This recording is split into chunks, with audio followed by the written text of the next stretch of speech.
علی رسولہ الکریم اما بعد اعوذ باللہ من الشیطان الرجیم بسم اللہ الرحمن الرحیم وقال اللہ تبارک و تعالی فی کلام المجید والفرقان الحمید لقد کان لکم فی رسول اللہ اسوۃ حسنہ صدق اللہ العظیم ان اللہ وملائکتہ یصلون علی النبی یا ایہا الذین آمنوا صلو علیہ وسلموا تسلیما درود پاک پڑھ لیں الصلاۃ والسلام علیہ نہیں سارے پڑھو الصلاۃ والسلام علیک یا سیدی یا رسول اللہ وعلی آلہ وصحبہ یا ایک دفعہ پھر گزارش ہے کہ سارے کوئی خاموش نہ رہے درود پاک تو بڑا اصال ثواب کیڑا ہے الصلاۃ والسلام علیک یا سیدی یا رسول اللہ وعلی آلہ وصحبہ آگاہ اپنی موت سے کوئی بشر نہیں آگاہ اپنی موت سے کوئی بشر نہیں سامان 100 برس کا پل کی خبر بعد ضمد و صلاۃ معزز و محترم سامعین کرام یہ اصال ثواب کی محفل ہے جس کو کل شریف کا نام دیا گیا ہماری عزیز القدر مسجد کے مسائل بھی ہیں نمازی بھی اللہ تعالیٰ ان بچوں کی عمر میں برکت عطا فرمائے عتیق جو ہے نا یہ پکا نمازی اللہ تعالیٰ ان کی والدہ کو جوار رحمت میں جگہ عطا فرمائے ان کی والدہ دنیا سے پردہ فرما گئی ان کو اصال ثواب کے لیے ہے مقصد یہ ہوتا ہے کہ کچھ کلمات خیر کچھ قرآن و حدیث کی تعلیم سن کر سنا کر یہ سارا نیک عمل ہی ہے نا قرآن مجید پڑھنا بھی ثواب ہے سننا بھی ثواب ہے تو اس پر جو اجر ہمیں ملے گا وہ اللہ کی بارگاہ میں دعا کی جائے گی کہ مالک یہ ہمیں جو دیا ہے یہ فلاں فلاں کو ہم دیتے ہیں یہ مقصد ہوتا ہے اس کا دوسرا اس کا مقصد یہ ہے اپنی آخرت کی فکر بھی کرنا تو دونوں مقاصد اگر نصیب ہو جائیں تو پھر یہ محفل بڑی کارآمد ثابت ہوتی ہے کیونکہ جب انسان دنیا سے چلا جاتا ہے تو اب وہاں نہ نماز وہ پڑھے گا نہ روزہ رکھے گا نہ تسبیحات کرے گا بلکہ جو دنیا میں کر کے گیا اس کا وہ پھل اٹھائے گا اس لیے حدیث مبارکہ کا مفہوم یہ ہے کہ اس سے پہلے کہ تجھے موت آ جائے اجل التوبہ قبل الموت اجل الصلاۃ قبل الفوت موت آنے سے پہلے توبہ کر لو فوت ہونے سے پہلے نمازیں پوری کر لو تو اس لیے کہ وہاں جو ہی موت کا سلسلہ شروع ہوتا ہے نا انسان کی دو زندگیاں ایک زندگی وہ جس میں ہم رہ رہے ہیں ایک وہ جس کے بعد ہمیں ملنی ہے اس پر کسی کو اختلاف نہیں ہر مسلک چاہے وہ جس مسلک کا بھی ہو دو بندی ہو اہل تشیع ہو اہل حدیث ہو اہل سنت ہو سب کا یہ اس پر اتفاق ہے کہ مرنے کے بعد دوبارہ زندہ ہونا بعد سے بعد الموت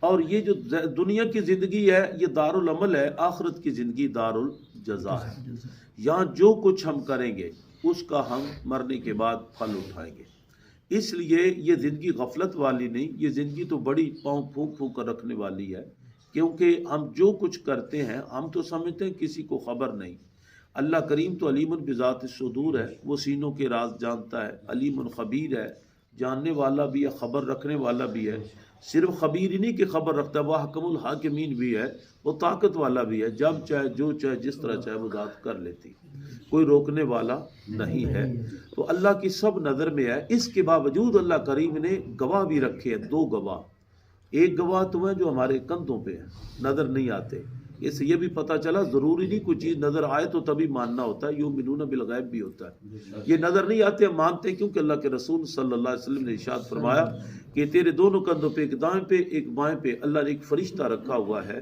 اور ان فرشتوں کی ڈیوٹی کیا ہے جو کچھ ہم کرتے ہیں وہ لکھتے ہیں اب کہاں چھپ کر جائیں گے وہ ڈیوٹی دے رہے ہیں اور فرشتہ جو ہے وہ غافل نہیں ہوتا یہ بھی یاد رکھیں ہم سو جاتے فرشتوں کو نیند نہیں آتی ہمیں بھوک لگتی فرشتوں کو بھوک نہیں لگتی ہم رفع حاجت کرتے فرشتوں کی یہ ساری ضروریات سے پاک ہے اللہ نے انہیں ایسے بنایا ہے کہ جو ڈیوٹی ہے وہ اس ڈیوٹی میں مصروف ہے یہ نہیں کہ چلو میں جو کام کر رہا ہوں اس ٹائم پہ میں کوئی گناہ یا نیکی کر رہا ہوں جب فرشتوں کو پتہ ہی نہ وہ آرام کر رہے ہوں یہ بات غلط ہے یہ فرشتے سب کو جانتے لیکن ان کی لکھنے کی کیفیت اور جب ہم نیکی کا ارادہ کرتے ہیں تو دائیں کندھے والا فوراً ایک نیکی لکھ لیتا ہے جب وہ نیکی ہم کرتے ہیں تو 10 گنا اس کا ثواب لکھتا ہے لیکن اصول انصاف تو یہ چاہیے کہ دوسرا فرشتہ بھی جب ارادہ گناہ کرے فوری لکھ لے لیکن یہاں اللہ اپنا شان کریمی عطا فرما اس کو حکم ہے تو نے لکھنا نہیں گناہ کر لیا گناہ کرنے کے بعد اگر تکبر کیا، ڈٹا رہا، معافی نہیں مانگی، توبہ نہیں کی، پھر ایک گناہ لکھا جائے گا۔ اگر وہ معافی مانگ لے گا، توبہ کر لے گا، تو میرے رب فرماتا فرشتے لکھنے کی ضرورت نہیں، بلکہ سچے دل سے توبہ کر کے اگر میری طرف آ رہا ہے تو پچھلے ساری معاف کر دیتے۔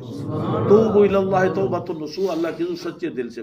اس کے علاوہ بھی ایک اور بہت بڑا گواہ ہے، وہ ہم خود اپنے گواہ ہیں، ہم اپنے خود گواہ۔ اللہ ہم سے پوچھے گا کیا کیا، اس وقت چرب زبانی کام نہیں آئے گی۔ اگر ہمیں کہیں کہ نہیں جی یہ میں نے نہیں کیا، تو رب کریم فرمائے گا دیکھ تیرے دفتر تو کھلے، اس وقت پتہ چل جائے گا۔ لیکن قرآن نے یہاں ایک بڑی پیاری وضاحت کی ہے۔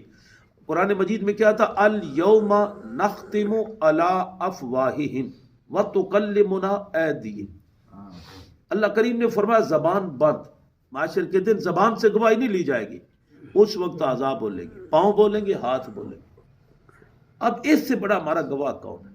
کیا ہم گناہ کرتے پاؤں چھوڑ آتے؟ کیا ہاتھ کہیں اور رکھ آتے؟ کہیں نہیں، یہ ساتھ رہتے ہیں، بلکہ انہی پاؤں پہ چل کر نیکی اور بدی کی طرف جایا جاتا ہے، انہی ہاتھوں سے نیکی اور برائی کی جاتی ہے۔ تو یہ زبان بند ہو جائے گی۔ قرآن کہتا ہے یہ قصہ کہانی نہیں یار، یہ اللہ کا قرآن ہے، اس پہ شک کرنا بھی کفر ہے کہ پتہ نہیں یہ ہے یا نہیں۔ قرآن کہتا ہے، اللہ کریم نے فرمایا کہ تیری زبان بند، پاؤں بولیں گے، ہاتھ بولیں گے، بولو کون بچ سکے گا؟ تو پھر یہ زندگی جتنی ملی ہے یہ پھر غفلت والی تو نہیں، یہ تو قدم پھونک پھونک رکھنے والی، ہر سانس پہ نگاہ رکھنے والی بات ہے کہ میں قدم اٹھا رہا ہوں، نیکی کی طرف جا رہا ہوں یا برائی کی طرف جا رہا ہوں؟ ہاتھ میرا ظلم پر مبنی ہے یا کسی کے لیے رحمت کی دعا بن رہا ہے؟ میری زبان سے دوسرے کو دکھ پہنچ رہا ہے یا سکھ پہنچ رہا ہے؟ اور یہ ساری باتیں پھر اس کے بعد اگلی ایک اور بڑی مزے والی بات ہے، وہ یہ کہ جس زندگی میں ہم رہ رہے ہیں یہ ہے بڑی تھوڑی۔ قرآن کہتا ہے کہ دنیا کے اندر ما فیہا، جو کچھ اس میں ہے، متاع قلیل، یہ تھوڑا سا ہے۔ صرف زمین کو دیکھیں کتنی وسعت والی، آسمان سات سات زمینیں، پھر ان کے اندر جو کچھ ہے، فرمایا یہ بڑا تھوڑا ہے۔ اور اس میں رہنے والے کا قیام کتنا ہے؟ بشمول میرے آپ میں سے کوئی کہہ سکتا ہے ہم نے اتنے دن ٹھہرنا؟ مجھے جو پتا چلا تو والدہ تو بیٹے کے پاس بیٹھی تھی، اور دن کو اپ محلے میں اپنے جتنے جن کے گھر آنا جانا تھا ساری سہیلیاں دو بہنوں کو مل کر وہ گئی۔ موت جو ہے نا، موت بیماری میں نہیں، موت اللہ کے امر میں ہے۔ جب وہ امر آ جاتا ہے، ان آجال اللہ اذا جاء لا یؤخر، وہ ٹلتا ایک پل نہ پہلے ایک پل نہ بعد۔ جس جگہ جہاں جس حال میں اللہ نے موت لکھی ہے اسی میں آنی ہے۔ اب کوئی ایسا ہے جس کو گارنٹی ہے کہ میں نے ابھی 10 سال اور زندہ رہنا ہے؟ بحیثیت مومن ہمارا ایمان کیا ہے کہ پتہ نہیں آخری سانس ہو۔ الگ بات ہے کہ ہم اس کی قدر نہ کریں، اس کی طرف توجہ نہ کریں کہ سوچ کیا کرنی ہے اور عمل کیا کرنا ہے، لیکن یہ ضرور مانتے ہیں۔ اس لیے میں تو یہ کہتا ہوں یہ مانتے بھی ہم اس لیے ہیں کہ ہمیں پاک ہے کہ نہ بھی مانے تو یہ ہو کے رہنا ہے، یہ ہو کے رہنا، موت نے آ کر رہنا ہے، یہ گلے لگے گی، لے جائے گی یہاں سے۔ تو عزیزان گرامی کی توجہ چاہوں گا، یہ زندگی جس میں ہم رہ رہے ہیں کتنی ہے؟ کوئی ماں کی گود میں مر گیا، کوئی جوانی کے عالم میں داغے مفارقت دے گیا، کوئی بڑھاپے میں چلا گیا، کوئی بیماری سے گیا، کوئی ایکسیڈنٹل موت گیا۔ او بھائی انور کو ابھی کوئی موت کی ضرورت تھی؟ ظاہراً ابھی تو اس کے ذمہ کتنے کام تھے۔ بھائی اسلم ابھی کوئی اس کی ضرورت تھی جانے کی؟ بظاہر دیکھے ابھی تو بچوں کے فرائض، گھر کی ضروریات، سارا کچھ کرنا تھا۔ وہ بھی الحمدللہ ہماری مسجد میں یا نمازی، ہمسایہ بھی تھا نماز، بہت اچھا انسان، بہت ہی اچھا۔ لیکن جانے والے نے ضرور جانا ہے۔ میری دعوت فکر یہ ہے کہ یارو یہ تو سوچو جس دنیا میں ہم رہ رہے ہیں اس میں کچھ عرصہ ہمارا وہ ہے جس کی پکڑ ہم سے نہیں ہوگی، وہ معصومیت کا زمانہ، یعنی وہ گناہ جب لاشعوری میں کیے، پتہ ہی نہیں تھا، بچپن تھا، ماں کی گود تھی، بالغ نہیں ہوئے تھے، نماز روزہ ہمارے ذمہ نہیں تھا، وہ وقت گزر گیا، اس کا حساب ہم سے نہیں۔ اب اس کے بعد کی زندگی کسی کو 10 سال، کسی کو 20، کسی کو 100 سال سے اوپر اب کون جاتا ہے؟ میکسیمم تو پاکستان میں 45 پہ ایوریج آ گئی، 40 پہ آ گئی۔ اب 40 سال میں سے آپ پہلے 12 سال نکال دے، باقی کیا بچا؟ 30 سال کا اگر پورا پیکج بھی بندہ انجوائے کرے تو جہاں رہنا ہے وہ کتنی ہے؟ کبھی سوچا؟ جہاں رہنا ہے وہ ہمیشہ کے لیے، ہمیشہ کے لیے، وہاں اختتام نہیں۔ یہاں بندہ بیمار ہے، آخری بندے کو کیا حوصلہ ہوتا ہے؟ چلو یار موت آئے گی تو اس بیماری سے بھی جان چھوٹ ہو جائے۔ خدا نے خواستہ بندہ کرائسس میں چلا گیا، پھر وہ کہتا ہے چلو موت آئے، یہ چند دن کا کھیل ہے، گزر ہی جانا ہے، مشکل سے گزرے یا آسانی سے گزرے، لیکن مرنے کے بعد کی بات سے بعد موت کی جو زندگی ہے اس کا اختتام آئیے پھر تھوڑا سا سوچتے ہیں، بندہ گھر بناتا ہے تو کیا کرتا ہے؟